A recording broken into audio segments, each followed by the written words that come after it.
Hello friends, welcome to నవలా హృదయం. ఈ వీడియోలో మనం సిరి తెచ్చిన ప్రేమసిరులు అనే కొత్త నావెల్ చూడబోతున్నాం. కథలోకి వెళ్ళిపోదాం రండి. ఇప్పుడెలారా? వాడు చూడబోతే తేడాగా ఉన్నాడు ఏంటి? వాళ్లే ఒప్పుకుంటున్నారుగా తేడాగాడని.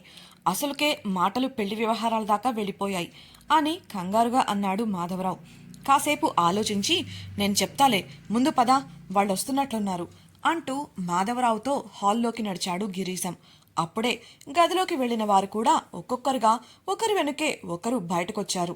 వారిని చూసిన గిరీశం కల్పించుకుని, అయ్యా, మీరు ఎవరి తాలూకాను తెలుసుకోవచ్చా అని అడగగా వారంతా అయోమయంగా ముఖం పెట్టారు. దాంతో మాధవరావు కల్పించుకొని, తప్పుగా అనుకోకండి, వీడు నా స్నేహితుడు గిరీశం. ఇవాళ మా ఇంటికి వస్తాను అన్న సంబంధం మాట్లాడింది ఇతడే. మీరు పొరపాటుగా మా ఇంటికి వచ్చేశారు అని జరిగింది వివరించాడు. వారి మాటలకు అబ్బాయి తండ్రి, ఇలా చూడండి, మేము సరైన అడ్రస్కే వచ్చాం. ఈ ఊరిలో మాధవరావు అంటే మీరేనని, మీ అమ్మాయి పేరు దివ్య అని తెలుసుకునే వచ్చాం. అయినా మా సంబంధం నచ్చకపోతే ముందుగానే చెప్పాలి, అంతేగాని ఇలా ఇంటికి పిలిచి అవమానించడం బాగోలేదు అంటూ కోపగించుకున్నాడు. గిరీశం కల్పించుకొని, ఇలా చూడండి, ఎక్కడో ఏదో పొరపాటు జరిగింది. మేము ఎదురు చూస్తుంది మీకోసం కాదు. అసలు మా సంబంధం గురించి మీకెవరు చెప్పారు? ఎవరి ద్వారా వచ్చారు అని మర్యాదగా అడగగా, ఇక చాలు మీ నాటకాలు, అన్నీ ముందే మాట్లాడుకొని ఒప్పుకున్న తర్వాతే కదా ఇక్కడి వరకు వచ్చాం. మీరు మర్యాదస్తులు అనుకున్నాం, ఇలా చేస్తారనుకోలేదు అంటూ మండిపడింది పిల్లాడి మేనత్త. ఇలా మాట్లాడటం సరికాదమ్మా, ఎక్కడో పొరపాటు జరిగిందని చెప్తున్నాం కదా, ముందు మీరు ఎవరి ద్వారా వచ్చారో చెప్తే మాకు ఒక క్లారిటీ వస్తుంది అని మాధవరావు అనడంతో, చూసాంలేవయ్యా మీ మర్యాదలు, ఇక మీ నాటకాలు చాలు, పేరు గొప్ప ఊరు దిబ్బ, మీరు వద్దు, మీ సంబంధము వద్దు, పదండి పోదాం అంటూ అందరూ అక్కడి నుంచి బయలుదేరారు. అసలు అక్కడ ఏం జరుగుతుందో అర్థం కాక అందరూ నిలబడి చూస్తూ ఉండిపోయారు. అబ్బాయి వాళ్ళు కారెక్కి బయలుదేరగా, అసలు ఎవరు పంపారంటే చెప్పకుండా వెళ్లారంట్రా అని మాధవరావుతో అయోమయంగా అన్నాడు గిరీశం. అదేరా నాకు అర్థం కావడం లేదు అన్నాడు మాధవరావు. నేను చెప్తాను అంటూ వెనుక నుండి వినపడిన శబ్దానికి ఇద్దరు వెనక్కు తిరిగి చూశారు. ఎవరా అని చూస్తే అది మరెవరో కాదు, ప్రకాష్. పళ్ళిగిలిస్తూ వెకిలిగా నవ్వుతూ వారి దగ్గరకు వచ్చి నిలబడ్డాడు. అయ్యయ్యో, వెళ్ళిపోయారా? నీ కూతురికి సరైన సంబంధం కదా, అలా ఎలా వెళ్ళనిచ్చారు మాధవరావు గారు? ఇంతకన్నా మంచి సంబంధం మీకొస్తుందా చెప్పండి? మీ అమ్మాయికి వెళ్ళిన ఇంట్లో పిల్లల్ని కనడం కన్నా దారిన పోయే వాళ్ళను పెంచుకోవడమే కదా ఇష్టం. ఇది మీకు సరిపోయే సంబంధం అంటూ వెటకారంగా అన్నాడు. దాంతో జరిగిన దాని వెనుక ఉంది ప్రకాష్ అని వారికి అర్థమైంది. విపరీతమైన కోపం వచ్చినప్పటికీ తమాయించుకొని, ఇదిగో, ఇక్కడి నుంచి వెంటనే వెళ్ళిపోతే నీకు మర్యాదగా ఉంటుంది అని చెప్పాడు మాధవరావు. నేను వచ్చిన పని అయిపోయాక వెళ్ళక కూర్చుంటాం మరి. నన్ను, మా అమ్మను అవమానించారు కదా, అంతకంతకు బదులు తీర్చుకోకుండా వదలను. నన్ను పెళ్లి చేసుకోవడం కన్నా ఒంటరిగా ఉండటానికే ఇష్టపడతా అంది కదా ఆ పొగరుబోతు. దాన్ని ఎవ్వడూ పెళ్లి చేసుకోకుండా చేసి జీవితాంతం ఏడ్చేలా చేస్తాను చెప్పి అక్కడి నుండి వెళ్తుంటే అతడి మాటలకు కోపం వచ్చి ఆవేశంగా అతడి మీదకు వెళ్లబోయాడు మాధవరావు. గిరీశం అతడిని ఆపి, మాధవ, ఆవేశపడితే ఏది జరగదు, ఓపికగా ఉండు, పద, ముందు దివ్య ఎలా ఉందో చూడు అంటూ లోపలికి తీసుకెళ్లగా అప్పటికే దివ్య గదిలోకి వెళ్ళిపోయింది. డియర్ ఫ్రెండ్స్, నాదొక చిన్న రిక్వెస్ట్. మీరు చేసే చిన్న లైక్ మరియు కమెంట్ నాకు కొండంత ప్రోత్సాహాన్ని ఇచ్చి మరిన్ని ఇంట్రెస్టింగ్ నావెల్స్ని అందించేలా సపోర్ట్ ఇస్తుంది. అలాగే ఛానల్ను సబ్స్క్రైబ్ చేయడం మరొకండి ప్లీజ్. పెద్దరికంగా వచ్చిన ఇరుగు పొరుగు వారు కూడా జరిగిన సంఘటనతో ఎవరి దారిన వారు వెళ్లిపోయారు. గదిలోకి వెళ్లిన దివ్య ఏ భావం లేకుండా తలలో ఉన్న పూలు తీసి పక్కన పడేసి ఒంటిపై ఉన్న కొత్త చీర తీసేసి మామూలు బట్టల్లోకి మారిపోయింది.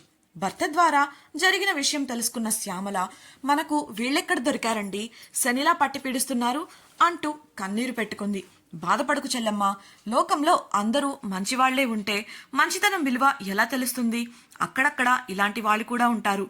ముందు మీరు దివ్యకు ధైర్యం చెప్పండి అని గిరీశం అనగా దివ్య గదివైపు వెళ్లబోయింది శ్యామల. అయితే అప్పటికే దివ్య పాపను తీసుకొని హాల్లోకి వచ్చింది. అందరూ జరిగిన విషయం గురించే ఆలోచిస్తూ మౌనంగా ఉండిపోయారు. మనసులో ఎంత బాధగా ఉన్నా దివ్య కోసం అణుచుకొని లోలోపలే మదనపడుతూ ఉన్నారు. ఇంత జరిగాక బాధ ఎందుకుండదు? దివ్య కూడా మనసులో బాధపడుతుంది అని వారికి తెలుసు. కానీ తమ తమ బాధలను బయటపెడితే ఎదుటివారు అంటే దివ్య తాను ఏడిస్తే అమ్మా నాన్న బాధపడతారు అని మౌనంగా ఉండగా ఎక్కడ తాము బాధపడితే దివ్య ఏడుస్తుందో అని తల్లిదండ్రులు మౌనంగా ఉండిపోయారు. దివ్య పాపను హాల్లో కింద చాప వేసి పడుకోబెట్టి ఆడిస్తూ ఉంది. అప్పుడే పాప ఆకలికి ఏడవటంతో పాలు కలపడానికి వెళ్ళింది శ్యామల. ఆమె పాల డబ్బా తెచ్చి దివ్యకు ఇవ్వగా పాపను ఒడిలో పడుకోబెట్టుకొని పాలు పడుతూ ఉంది దివ్య. శ్యామల వంటగదిలో ఏదో పని ఉండి వెళ్ళిపోగా హాల్లో కూర్చున్న మాధవరావుకు బయట కారు ఆగిన శబ్దం వినిపించి ఎవరా అనుకుంటూ బయటకు వెళ్ళాడు. గిరీశం ఏదో గుర్తొచ్చి గబుక్కున అతడిని అనుసరించాడు. బయటకు వెళ్లిన మాధవరావుకు తమ ఇంటి ముందు ఆగి కనిపించింది ఒక కార్.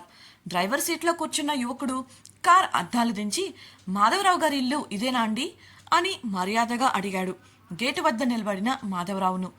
మాధవరావు ఆశ్చర్యంగా అవును బాబు, నేనే మాధవరావును, మీరెవరు అని ప్రశ్నించగా అతడు చిన్నగా నవ్వి కారును ఓ పక్కకు తీసి పార్క్ చేశాడు. అతడు దిగి వెనుక సీట్ నుండి వీల్ చైర్ను దించి సెట్ చేసి దిగమ్మా మనం వచ్చేశాం అని చెప్పడంతో అతడి సాయంతో క్రిందికి దిగింది ఒక నడివయస్సు మహిళ. అతడు జాగ్రత్తగా ఆమెను వీల్ చైర్లో కూర్చోబెడుతున్న సమయంలో బయటకు వచ్చిన గిరీశం వారిని చూసి గేటు తీయకుండా తాటి చెట్టులా నిలబడి చూస్తావేంట్రా? మాధవరావును విసుక్కొని గేటు తీసి వారి దగ్గరకు వెడుతూ రెండమ్మా రాబాబు అంటూ ఆప్యాయంగా పలకరించి లోపలికి ఆహ్వానించాడు. అప్పటికి గాని గిరీశం తీసుకొస్తానన్న పెళ్లివారి గురించి గుర్తుకు రాలేదు మాధవరావుకు. వెంటనే స్పందిస్తూ మొహమాటంగా వారిని లోపలికి ఆహ్వానించాడు. కానీ మనసులో మాత్రం తీవ్రమైన నిరాశ అతడిని ఆవరించింది. ఇక జీవితంలో దివ్యకు పెళ్లి చేయగలను అన్న నమ్మకాన్ని కోల్పోయాడు. ఈ సంబంధం వాళ్ళు ఎన్ని మాటలంటారో అనుకుంటూ లోపలికి వెళ్ళాడు. మాధవరావు అనుకుంటున్నట్లే జరగబోతుందా? ఈ సంబంధమైన దివ్యకు కుదురుతుందా తెలుసుకోవాలనుకుంటున్నారా? అయితే ఛానల్ను సబ్స్క్రైబ్ చేసి సిరి తెచ్చిన ప్రేమసిరులు రాబోయే ఎపిసోడ్స్ తప్పకుండా వినేయండి. అలాగే మీకు ఈ వీడియో నచ్చినట్లయితే లైక్ చేసి మీ సన్నిహితులతో షేర్ చేయండి. మీ అభిప్రాయాలను మాతో పంచుకోవడం కోసం కామెంట్ సెక్షన్లో తెలియజేయగలరు. ఇట్లు మీ నవలా హృదయం team. Thank you for listening.